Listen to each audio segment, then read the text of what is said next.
Ang pandaraya sa debate o kawalang katapatan ni Mr. Talibong na kinatawa ng Iglesia Katolika.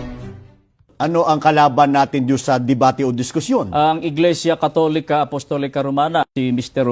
Wendell Talibong. At doon sa pinaka-proposisyon, ano yung paksang pagtatalunan na nasa afirmatibo ang Iglesia Katolika Apostolika Romana? Patutunayan nila na ang Iglesia Katolika na kanilang kinabibilangan ang siyang iglesyang itinatag ng ating Panginoong Hesukristo. At tayo tutol. Opo, tayo ang tutol. Kayo kapatid na Ramil ang inatasan ng pamamahala sa Iglesia para hubarap sa nasabing debate o diskusyon. Yayamang wala naman talagang mababasa sa Biblia na ang Panginoon Jesucristo nagtayo o nagtatag ng Iglesia Katolika Apostolika Romana, paano nalantad ang ginawang pandaraya at ito yung malaking kahihiyan sa panig ng Iglesia Katolika? Kasi nung ginamit kasi yung Mateo 16:18, nagtanong ako kay Mr. Talibong. Sandali, Mateo 16:18, ano ba nakalagay doon?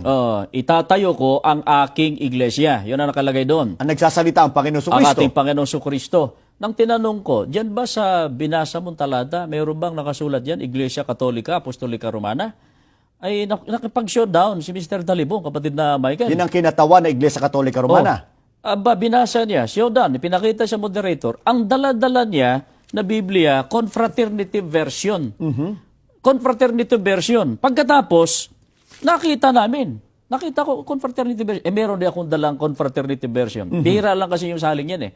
Yun pala, pinalitan yung pahina. Buong pahina. Yung buong pahina. Madali lang naman gawin yan eh. Pupunta ka lang sa printing press eh. Nakalagay doon, ayan, napapanood na ninyo, I will build my holy, Catholic, Apostolic, Roman Church. Ayan, tsaka bahaging yan, tingnan natin, panoorin natin, ito yun.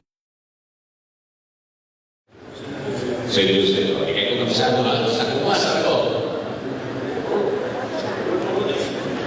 Sige, usan. Ito, babasa na to. Pareho ng Biblia.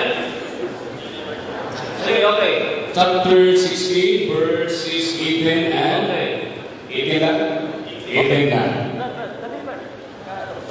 And I see thee, thou art Peter, and upon this rock I will build my holy Catholic Apostolic Roman Church, and the gates of hell shall not prevail against it. Tingnan ninyo, tanaw, parehong Biblia. Basahon ako dire. And I say today, thou art Peter, and upon this rock I will build my church.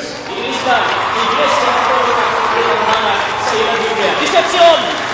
Deception! Okay. Fraternity.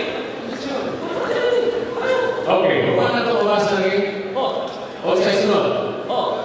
Pareho. Objection. Deception. Deception. Deception. Diba? Biblia.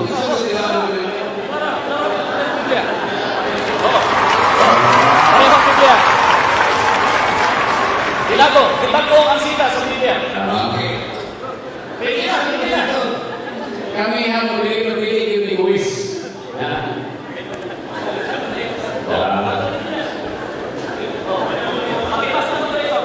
Pakibasa mo dito. Okay Pareho ba? kong basa. Tikas, basahan mo ng verse. Pareho kong basa. Okay? Basahan mo verse na yun. Pareho kong moderator.